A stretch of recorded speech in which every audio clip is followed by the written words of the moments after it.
Assalamualaikum warahmatullahi wabarakatuh.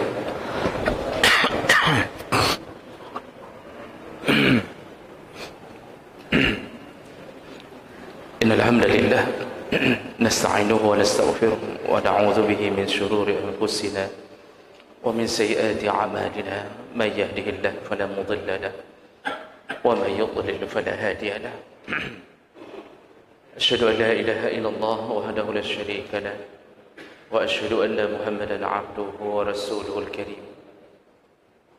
Allahumma shalli wa sallim ala nabiyyina al-Mustafa Muhammadin wa ala alihi wa ashabihi ajma'in. Amma ba'd. Rabbi shrah li sadri wa yassir li amri wahlul 'uqdatam min lisani yafqahu qawli.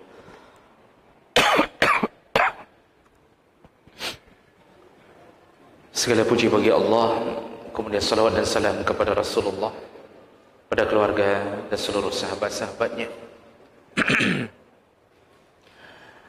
Jamaah salat maghrib, bapak-bapak dan ibu-ibu yang Allah muliakan insyaAllah.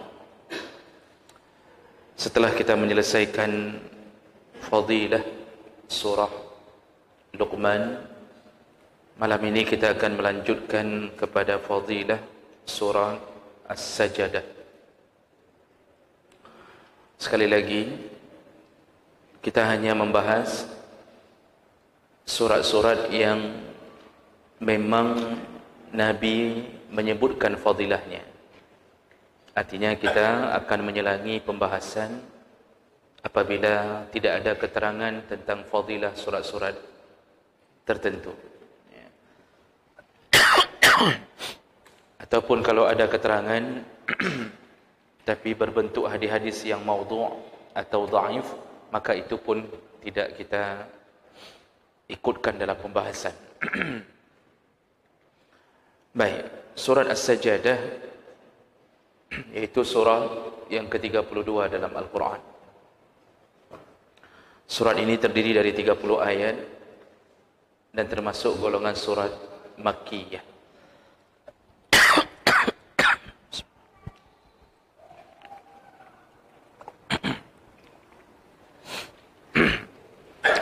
Dan di mana-mana kita temukan ciri-ciri surat Makkiyah, itu tidak lepas berbicara tentang ketauhidan, hari kebangkitan, kebenaran Rasulullah sallallahu alaihi wasallam, tentang gambaran hari-hari kiamat bagi orang kafir. Jadi surat Makkiyah itu lebih menanamkan kepada unsur akidah, percaya dan buktikan rasa percaya itu. Makanya 13 tahun Nabi di Makkah itu membina akidah. Ketika sampai di Madinah, barulah muncul syariat-syariat untuk melakukan ibadah. Jadi begitu pentingnya akidah ditanamkan. Dalam surat As-Sajadah itu juga terdiri dari ayat-ayat yang berbicara tentang kebenaran wahyu yang datang kepada Rasulullah, lalu tentang ketuhanan Allah, tentang kebangkitan dan tempat akhir manusia, juga bicara tentang hari kiamat dan gambaran orang kafir dan beriman di hari kiamat. Dinamakan As-Sajadah karena fokus pada ayat ke-15 yang Allah Subhanahu wa taala mengancam atau mencela orang-orang yang tidak mau bersujud, dan Allah memuji orang-orang yang bersujud ketika mendengarkan perintah Allah untuk bersujud. Dalam surat As-Sajadah ayat ke-15 ini, Allah Subhanahu wa taala mengatakan, innama yu'minu bi ayatina alladzina idza zukkiru biha kharru sujjada. Allah pertama mengatakan bahwa sesungguhnya orang yang benar-benar beriman kepada ayat-ayat kami, Maka apabila mereka diperingatkan dengan ayat-ayat kami, kharru sujjada, mereka segera bersujud. Wasabbahu 'inda rabbihim wa hum la yastakbirun, dan mereka bertasbih memuji Tuhannya dan tidak ada sifat kesombongan pada mereka. Jadi Allah ingin mengatakan yang tidak bersujud sombong. Kenapa Allah labelkan kalimat sombong?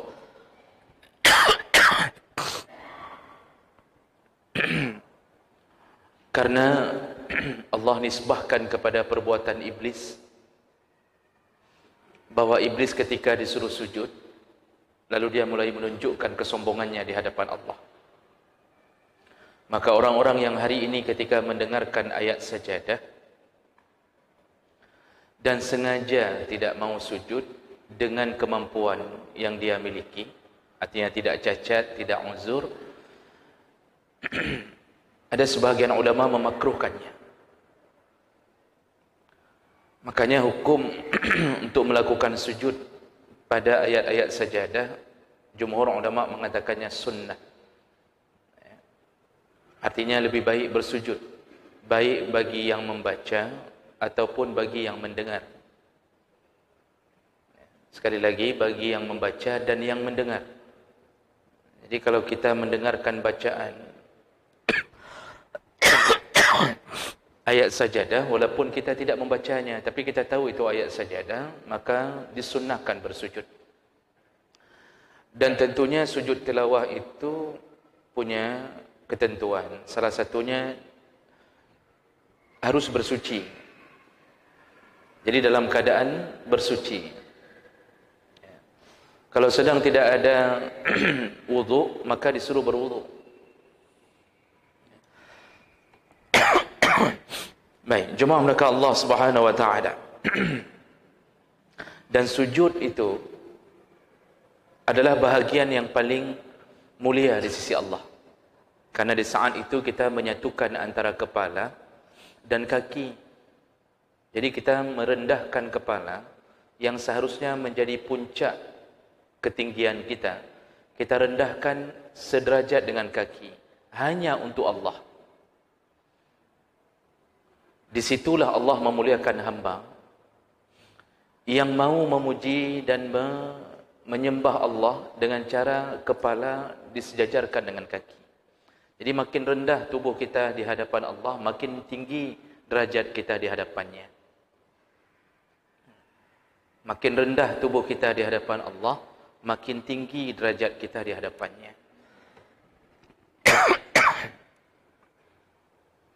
Nah, inilah yang menjadi fokus pada surat As-Sajdah.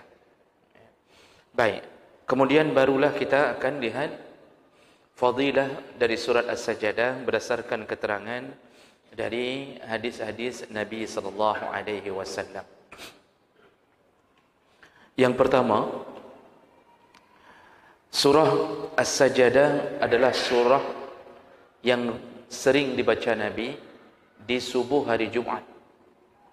Dia menjadi surah, salah satu surah pilihan Nabi untuk dibaca di subuh hari Jumaat. Dalam hadis riwayat Bukhari Muslim dari Abi Hurairah radhiyallahu anhu qala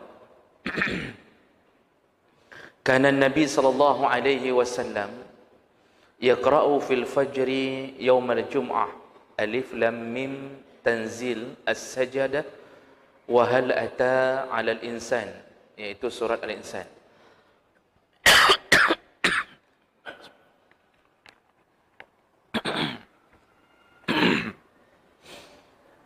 Abu Hurairah berkata bahawa Rasulullah sallallahu alaihi wasallam senantiasa membaca di pagi hari Jumaat, iaitu salat subuh di hari Jumaat, surat As-Sajdah atau Alif Lam Mim Tanzil dan surat Al-Insan. Hadis riwayat Bukhari Muslim. Imam Nawawi mengatakan dalam syarah Sahih Muslim bahawa ini menjadi dalil dalam mazhab kami, iaitu Asy-Syafi'i, bahawa dianjurkan membaca surat As-Sajdah dan surat Al-Insan pada hari Jumaat saat salat subuh dalam syarah Sahih Muslim. Jadi Imam Nawawi ingin menegaskan dalam mazhab Syafi'i itu menjadi sebuah anjuran kuat.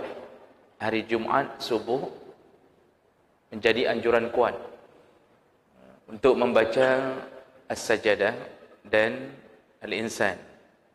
Seharusnya kita yang mengikuti mazhab Syafi'i di masjid-masjid yang bermazhab Syafi'i seharusnya diterapkan setiap hari Jumaat subuh As-Sajdah dan Al-Insan.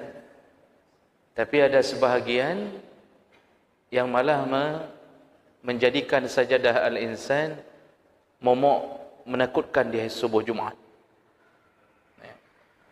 Jadi ada yang tidak mau pergi ke masjid yang membaca As-Sajdah rakaat pertama, Al-Insan rakaat kedua. Kenapa? Kok drip? Hai dada. Makanya merata masjid akhirnya menggantikannya kadang-kadang dengan Wallahu ahad. Boleh sah, tidak mengapa, dibolehkan saja.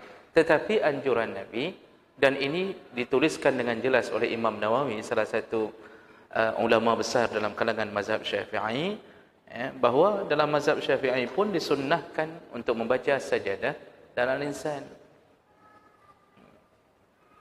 Dan sayangnya tidak banyak masjid yang mau mempraktikkannya. Tidak banyak. Jemaah maka Allah Subhanahu wa taala dalam surat yang lain, dalam hadis yang lain juga diriwayatkan oleh Abu Hurairah. Diriwayatkan oleh Ibnu Abbas. Ibnu Abbas berkata, "Anna Nabi sallallahu alaihi wasallam kana yaqra'u fi salatil fajr yaum al-jum'ah." Rasulullah kalau hari Jumaat subuh itu bacaannya Alif Lam Mim Tanzil As-Sajdah. Alif Lam Mim Tanzil itu awal bacaan dari As-Sajdah. Wa hal ata 'ala al-insan hinun min ad-dahri. Atau dia membaca rakaat kedua, kemudian beliau menyambung dengan rakaat kedua hal ata 'ala al-insan, iaitu surat Al-Insan. Wa anna an-nabi sallallahu alaihi wasallam yaqra'u fi salatil jum'ah. Tapi begitu Nabi salat Jumaat, ini menurut dasar hadis Ibnu Abbas, hadis riwayat Muslim. Beliau juga kadang-kadang membaca surat Al-Jum'ah wal Munafiqun. Jadi beliau di hari Jumatnya, maksudnya solat Jumat, itu kadang-kadang membaca surat Jum'ah di rakaat pertama, surat Al-Munafiqun rakaat kedua. Ada hadis lain yang menyebutkan Rasulullah juga sering membaca hal ataka hadisul ghasyiyah rakaat pertama, sabbih isma rabbikal a'la rakaat pertama, hal ataka hadisul ghasyiyah rakaat kedua. Jadi itu pilihan. Jadi keterangan-keterangan ini menunjukkan bahawa ada isyarat dari Nabi subuh Jumaat sebaiknya membaca surat As-Sajdah dan Al-Insan. Nah, apa hubungannya sehingga disuruh baca surat Al-Insan, disuruh baca surat As-Sajdah dan Al-Insan? Ini hubungannya dengan kemuliaan hari Jumaat. Karena hari Jumaat dalam satu hadis yang sahih adalah hari yang mulia, hari diciptakannya Adam, ya. Kemudian hari yang mustajabah doa, lalu kemudian hari diciptakannya alam, kemudian hari dijadikannya kiamat. Itu dalam hadis disebutkan kemuliaan-kemuliaan di hari Jumaat. Maka urusan yang bersangkutan dengan proses penciptaan, tentang manusia, siapa jati dirinya, tentang hari kebangkitan, itu semua tertuang di dalam surat As-Sajdah dan Al-Insan. Jadi diharapkan dengan membaca surat As-Sajdah dan Al-Insan, kita mengingat kembali siapa kita. Begitu hinanya kita. Kita mengingat kembali ke mana kita akan pulang. Dan kita mengingat kembali bagaimana nasib kita setelah meninggalkan dunia. Oleh karena itu, ini tentunya tidak bisa sampai ke target itu kecuali orang yang mendengar dan membaca itu mengetahui maksud setiap ayat. Jadi tentunya Nabi kalau mengambil surat-surat tertentu itu ada hubungan. Kenapa dibaca di subuh hari Jumaat? Supaya mengenang tentang hal-hal yang disebutkan kemuliaan-kemuliaan di hari Jumaat. Bagaimana kita bisa mau memahami dan merenungi kalau kita tidak faham apa yang dibaca? Maka disitulah perlu Bapak Ibu ambillah sedikit waktu, karena kita alhamdulillah rutin di masjid ini melakukannya. Ambillah sedikit waktu setelah salat atau di rumah, bacalah paling kurang terjemahan surat As-Sajadah dan Al-Insan. Kalau mau lebih bagus lagi, maka bacalah tafsir surat As-Sajadah dan Al-Insan. Jadi dengan mengetahui, otomatis perasaan kita waktu imam baca itu terikut dengan apa yang dibaca. Disitulah kita bergetar, disitulah mengalir air mata, disitulah kita mengenang bagaimana keadaan kita mulai di alam kubur, di padang mahsyar, berdiri 50.000 tahun kata Rasulullah, kata Allah Subhanahu wa taala, kemudian mempertanggungjawabkan amal. Apakah kita akan sampai ke pintu surga ataukah kita akan jatuh ke jurang neraka? Lalu kita bersyukur kepada Allah di saat Allah jamin orang kafir dalam neraka, kita diberikan hidayah. Tidak pernah meminta Islam, tapi Allah berikan Islam kepada kita. Renungan itu seharusnya terjadi di Jumat subuh. Maka fenomena yang seharusnya terjadi adalah orang bergetar di Jumat subuh, orang menangis di Jumat subuh. Ini gara-gara tidak tahu apa yang sedang dibaca dan tidak faham, maka yang terjadi hanya santai saja. Padahal ayat itu sedang mengancam, sedang menceritakan tentang keadaan kita, tapi kita santai di belakang. Nah ini walaupun salatnya sah dengan khusyuknya, tapi tidak sampai masuk ke dalam relung hati. Sedangkan tujuan Al-Quran diturunkan adalah untuk mengingatkan kita. Jadi perlu membaca terjemah dan perlu membaca tafsir surat As-Sajadah dan Al-Insan. Bayangkan bagaimana Allah Subhanahu wa taala menyebutkan kejadian yang terjadi sebelum kita dilahirkan. Hal ata 'alal insan hinum minad dahri lam yakun syai'an mazkura. Kata Allah, telah datang pada manusia suatu zaman yang tidak ada namanya, syai'an mazkura. Tidak ada sesuatu yang bisa disebut zaman itu. Apa zaman itu? Yaitu zaman sebelum manusia diciptakan. Sebelum manusia dihembuskan ke dalam rahim seorang ibu, itu sudah ada catatannya di Lauhul Mahfuz. Kapan kita dilahirkan? Nah, zaman kita sebelum dilahirkan itu lam yakun syai'an mazkura. Tidak ada sebutan untuk nama itu. Kan karena kita tahu fase. Ini fase mulai dari alam rahim, dimulai dari embrio, kemudian terus berkembang menjadi nutfah, mudghah dan seterusnya. Itu ada namanya fase. Nah, kita mengetahui itu untuk apa? Untuk mengingat begitu berkuasanya Allah menentukan jadual kelahiran, dan kita sudah ada sebelum kita ada. Kita sudah ada sebelum kita ada. Nama kita ada. Dan kita akan menjadi manusia. Kita ada. Tapi sebelum kita ada, ini kuasa Allah Subhanahu wa taala. Kalau itu kita renungkan, maka semakin taat kita kepada Allah. Jadi Bapak Ibu maka Allah, sunnah hukumnya membaca As-Sajadah dan Al-Insan di subuh hari Jumat. Cuma satu perkara yang mungkin banyak tidak disadari oleh jamaah yang merutinkan sunnah Nabi ini. Ini sudah baik, merutinkan ini baik. Cuma kalau kita membuka lembaran kitab para ulama, salah satunya, ini sebagai contoh, hampir semua ulama bicara masalah ini.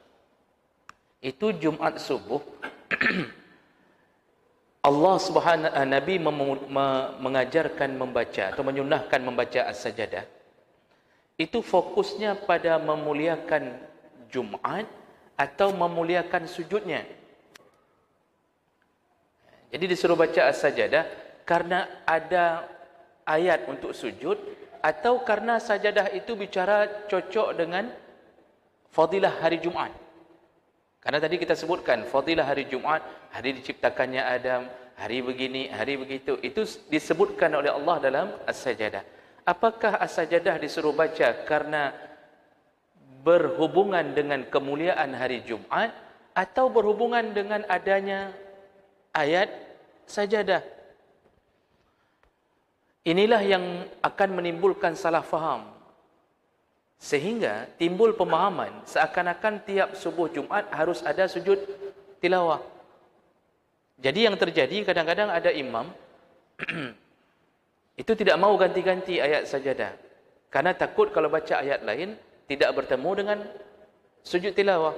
Atau kalau dia ganti akan mencari ayat yang ada sujud tilawahnya. Berarti fokusnya ke sujud tilawah. Bukan fokus karena ada hubungan antara ayat sajadah dengan kemuliaan hari Jumaat. Nah, bagaimana kata para ulama? Kita ambil contoh yang kita dapatkan dari kitab Zadul Ma'ad karangan Ibnul Qayyim rahimahullah. Apa kata Ibnul Qayyim rahimahullah? Rasulullah sallallahu alaihi wasallam membaca pada saat salat subuh hari Jumaat, iaitu surat As-Sajdah dan surat Al-Insan. Kebanyakan orang yang ini saya bacakan terjemahannya saja Pak, dari dalam kitab Zadul Ma'ad ini.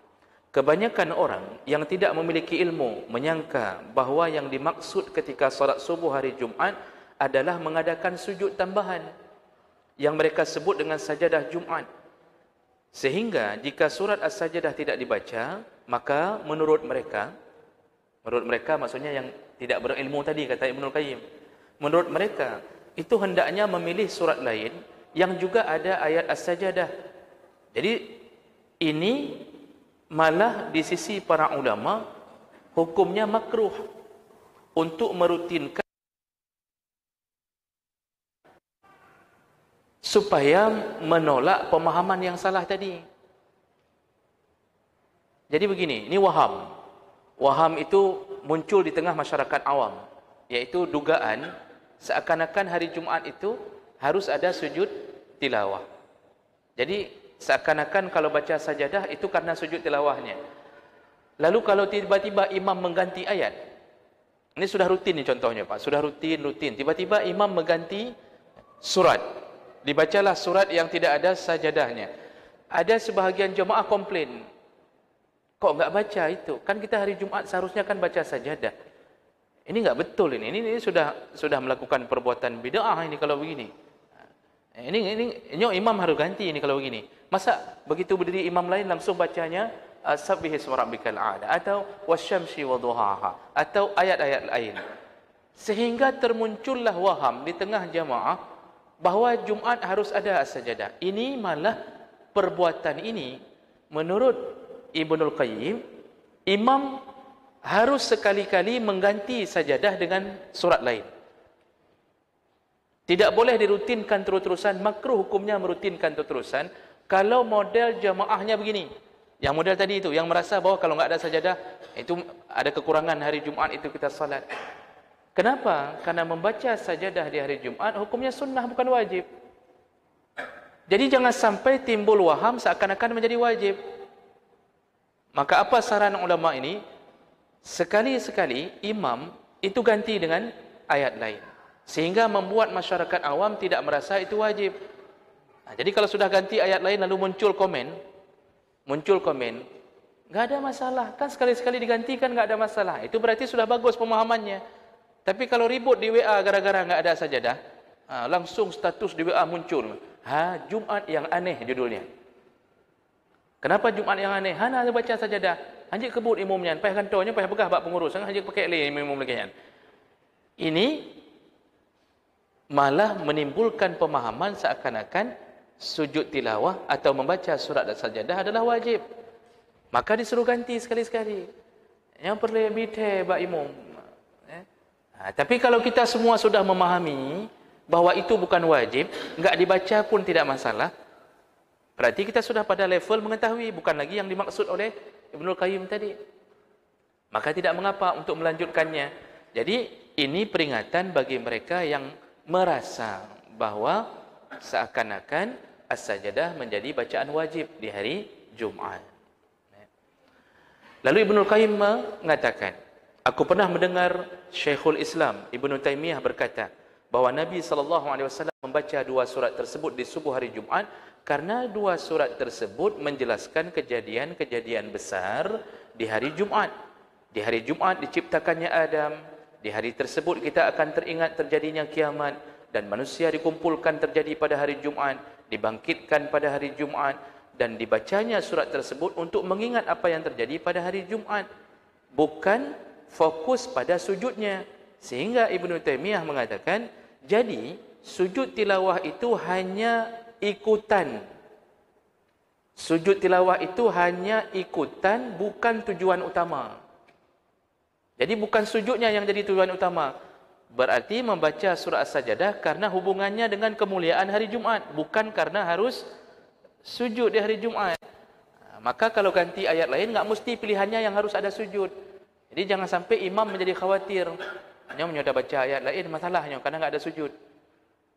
Jadi jangan khawatir, karena tidak ada kekuatannya bukan pada sujudnya, tapi kekuatannya hubungan surat As-Sajdah dengan kemuliaan di hari Jumaat. Nah, itu yang perlu kita fahami Bapak Ibu yang dimuliakan Allah Subhanahu wa taala, bahawa salah satu kelebihan surat As-Sajdah menjadi pilihan untuk merenung tentang keadaan kita dan hari kebangkitan di Jumaat subuh.